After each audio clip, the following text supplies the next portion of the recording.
دیکھیے روب بھائی میں آپ کو بتاؤں کہ اب روایات جو ہے نا وہ کافی بدل گئی ہے جی. اب نارمز اور ویلیوز کے جو پیمانے تھے وہ بھی جو پہلے کسی زمانے میں ہوا کرتے تھے. مجھے یاد ہے کہ ہم جب نئے نئے وکالت میں آئے تھے کہ جب کسی بھی جج صاحب کی تعیناتی ہوتی تھی ہائی کورٹ میں یا سپریم کورٹ میں تو اس میں ایک بالکل انڈرسٹوڈ بات ہوا کرتی تھی کہ ان کے اولاد یا ان کے قریبی رشتہ دار جو ہے وہ عدالتوں میں جانا چھوڑ دیتے تھے کہ کہیں یہ تاثر نہ ہو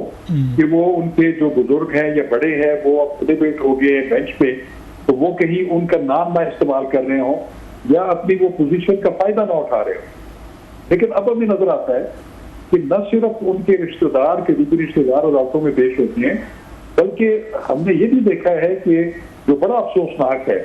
کہ وہ ڈن بیسس کے اوپر کیسز اٹھاتے ہیں اور ان کے کیسز ان کے ڈیسائیڈ بھی ہوتے ہیں ان کے حق میں اور وہ منہ مانگی فیسیں بھی لیتے ہیں اور اس کے ساتھ ساتھ جو سیاسی وابستگیاں ہیں وہ بھی بڑی عیاں ہیں. تو اب ہمیں جیسے ابھی ثاقب نثار صاحب کی بات کی تو ان کے جو بچے تھے ان کی بیٹیاں اور ان کا بیٹا وہ سارے ہمیں پتا تھا کہ ان کی جو سیاسی انکلینیشن یا ان کی جو ہمدردیاں ہیں وہ پی ٹی آئی کے ساتھ تھی. میں سمجھتا ہوں کہ اس میں کوئی بری بات نہیں ہے. ہر شہری کا یہ بالکل اس کا رائٹ ہے کہ وہ کسی بھی پولیٹیکل پارٹی کو جوائن کرے اس کو حمایت کرے لیکن وہ حمایت جو ہے پھر اثر انداز نہیں ہونی چاہیے اپنے والد صاحب کی حیثیت کے اوپر. تو انفارچونیٹلی وہ چیزیں جو ہے ایکسیڈ ہوئی اور اس میں معزز جج صاحبان جو ہے وہ اپنی اولادوں یا اپنی فیملی ممبرس کی کنٹروورسیز کی وجہ سے وہ خود بھی کنٹروورسی کر سکتا. سر آپ نے بڑی اہم بات کی ہے. اس بات کا ججز کو یا چیف جسٹس صاحبان کو علم ہوتا ہے کہ ہمارے بچے جو ہیں یہ کسی سے لین دین کر رہے ہیں؟ جیسے ملک ریاض والے کیس کی مثال دیکھ لیں, بہت بڑا کیس تھا, آپ کو یاد ہوگا, یا بھی ثاقب نثار صاحب والا ہم دیکھ رہے ہیں. ان کو علم ہوتا ہے کہ ہمارے بچے کچھ لوگوں سے مل رہے ہیں یا کچھ لوگوں سے بات چیت کر رہے ہیں, کچھ سے کوئی لین دین ان کا چل رہا ہے, یا وہ ٹوٹل مطلب بلینک ان کو نہیں پتہ ہوتا اور ان کے بچے ان کا نام استعمال کر لیتے ہیں؟ آپ کی کیا اس پہ آبزرویشن ہے سر کہ ان کے علم میں ہوتا ہے اور پھر بچے یہ ساری کاروائیاں ڈال رہے ہوتے ہیں, یا یہ بچے ان کے کلاؤڈ کا نجائز فائدہ اٹھا رہے ہوتے ہیں اور ان کو ایک دن جب تک وہ اسکینڈل سامنے نہیں آتا انہیں علم نہیں ہوتا اس بات کا؟ دیکھیے میں آپ کو نقطہ بتاؤں کہ آج کل جو دور ہے وہ اخلاقیات سے زیادہ میٹیریلسٹک دور ہو رہا ہے. میں یہ دونوں کو جج صاحبان کی بات نہیں کر رہا, میں جنرلی بات کر رہا ہوں کہ اب میٹیریلزم کی طرف زیادہ جو ہے وہ پیسے کمانے کا جو ایک لت پڑ گئی ہے ہم نے ایز اے قوم, وہ فارچونیٹلی ہر جگہ حاوی ہے. تو میں یہ سمجھتا ہوں کہ جو جج صاحبان ہیں ان کی جو فرائض منصبی ہوتے ہیں وہ بڑے حساس قسم کے ہوتے ہیں. وہ لوگوں کی جو فیٹس ہیں ان کا انہوں نے ڈیسائیڈ کرنا ہوتا ہے. پھر وہ بہت سارے پولیٹیکل موٹیویٹڈ کیسز کو سن رہے ہوتے ہیں جس میں ان کی غیر جانبداری جو ہے وہ اکراس دا بورڈ ہونی چاہیے. لیکن اب ان چیزوں کی وجہ سے جب ان کے بچے یا وہ اپنے والدین کا یا اپنے بڑوں کا ناجائز ان کا جو فائدہ اٹھاتے ہیں ان کی پوزیشن کا, تو پھر اس میں ایسی مثالیں سامنے آتی ہیں جس کا آپ ذکر کر رہے ہیں. تو میں سمجھتا ہوں کہ جج صاحبان کو اپنے امیڈیٹ فیملی ممبرس, ان کی اسپاؤزز, ان کے سبلنگس, ان کی جو اولادیں ہیں, ان پہ کم از کم ضرور نظر رکھنی چاہیے کہ وہ کہیں دانستہ یا غیر دانستہ طور پر ان کی پوزیشن کا جو ہے وہ فائدہ تو نہیں اٹھا رہے, وہ ان کو کہیں کمپرومائز تو نہیں کروا رہے. تو میں سمجھتا ہوں کہ یہ جج صاحبان کا بالکل فرض ورید بنتا ہے کہ وہ اس چیز کے اوپر نظر رکھیں.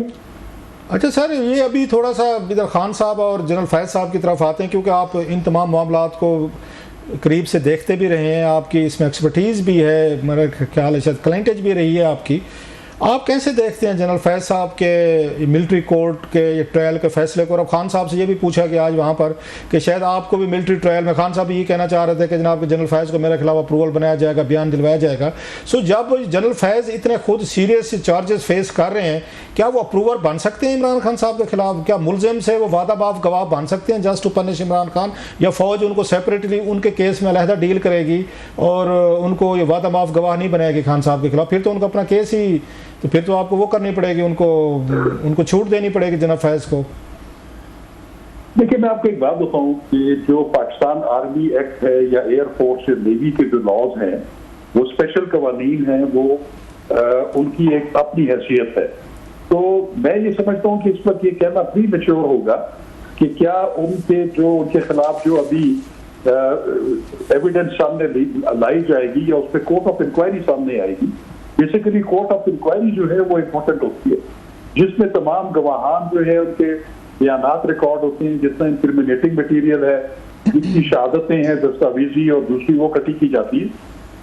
وہ کمپیٹنٹ اتھارٹی کو بھجوائی جاتی ہیں, تو وہ پھر اس کو field general court marshal K لیے پروسیکیوشن کے سامنے پیش کرتے ہیں. تو میرا خیال ہے کہ اس وقت یہ قبل از وقت ہوگا یہ کہنا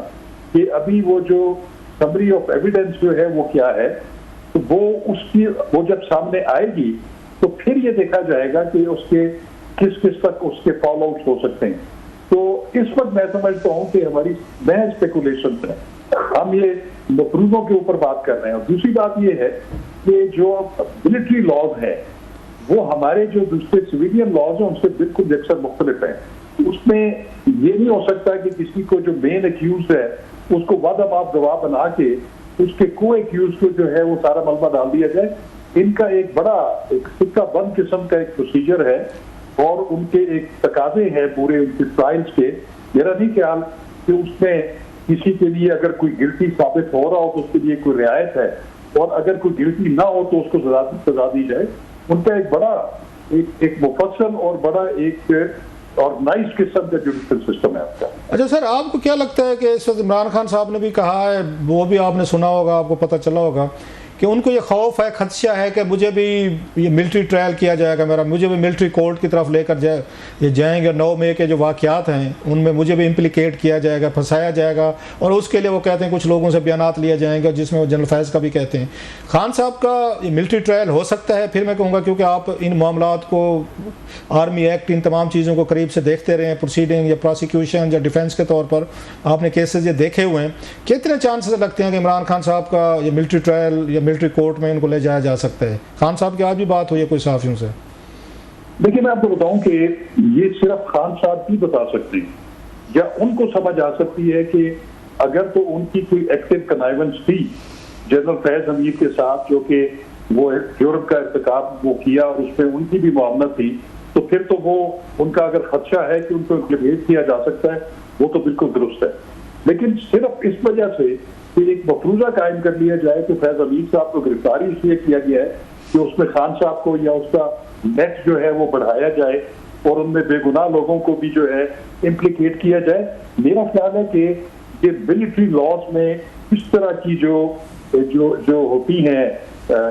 مینوورز, وہ میرا نہیں خیال کہ اس میں کوئی گنجائش ہوتی ہے. ان کا ایک پورا ایک سسٹم ہے, جب کمپلینٹ آتی ہے تو پہلے اس کی کورٹ آف انکوائری ہوتی ہے, وہ اس میں وہ ساری چیزوں کو دیکھنے کے بعد رائے قائم کرتے ہیں ایک آفیسر اور ان کے ساتھ ان کی ٹیم کہ کیا اس میں ایسا مواد ہے کہ ان کے خلاف ڈسپلنری کارروائی ہونی چاہیے. جب وہ ریکمینڈ کر دیتے ہیں کمپیٹنٹ اتھارٹی کو تو پھر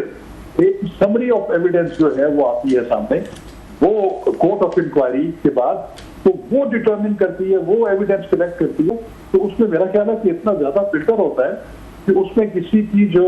غلط امپلیکیشن ہے اس کی گنجائش میرا نہیں خیال سے بڑھتی. بہت شکریہ سر, تھینک یو ویری مچ, آپ نے میں جوائن کیا سر, گریٹفل. شاہ خاور صاحب ہمارے ساتھ ایکسکلوسیو گفتگو کر رہے تھے.